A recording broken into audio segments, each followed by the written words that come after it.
බංගලාදේශයට මාරු පල්ලමක් ලංකාවට මාරු පහක්.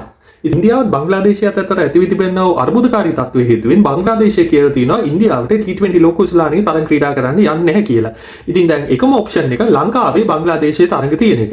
ඉතින් ලංකාවේ බංගලාදේශයේ තරඟ තිබ්බොත් එහෙම ලොකු ප්‍රශ්නයක් වෙනවා. බංගලාදේශයේ ඉන්න කාණ්ඩයත් ලංකාවට ට්‍රැවල් කරන්න සිද්ධ වෙනවා. ඉතින් තරඟ කාල සටහන නිකුත් කරලා ඉවරයි, ග්‍රවුන්ඩ්ස් හදලා ඉවරයි. ඉතින් ලොකු ප්‍රශ්නයක් වෙනවා මේක මේ විදිහට වුණොත්. ඉතින් දැන් ලොකු කසුකුසුවක් යනවා. මේක ඇත්තටම තහවුරු කරන ලද නිවුස් එකක් නෙමෙයි, ගොසිප් එකක්. ඉතින් බංගලාදේශයයි අයර්ලන්තයි කාණ්ඩ මාරු කරයි කියලා. මෙහෙම වුණොත් නම් ලංකාවට අබසරණයි.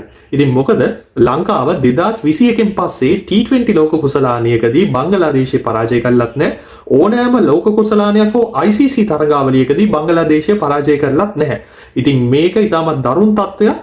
ලංකාවට ලොකු අභියෝගයක් වෙනවා. එතකොට ලංකාවේ අලුත් කාණ්ඩය බංගලාදේශය ආවොත් එහෙම ඕමානිය, සිම්බාබ්වේ, ඕස්ට්‍රේලියාව, බංගලාදේශය, ශ්‍රී ලංකාව. ඉතින් මේක තමයි අතිශය භයානකම ගෲප් එක වෙන්නේ. මොකද මේකේ ඉන්න කණ්ඩායම් පහම ඕනෑම වෙලාවක අප්සෙට් එකක් කරන්න පුළුවන් කණ්ඩායමක්. හැබැයි බංගලාදේශයට මේක මරු පල්ලමක්. බංගලාදේශය මේ වන විට ඉන්න කාණ්ඩයේ ඉන්න ප්‍රබලම කණ්ඩායම් දෙකක් ඉන්නවා.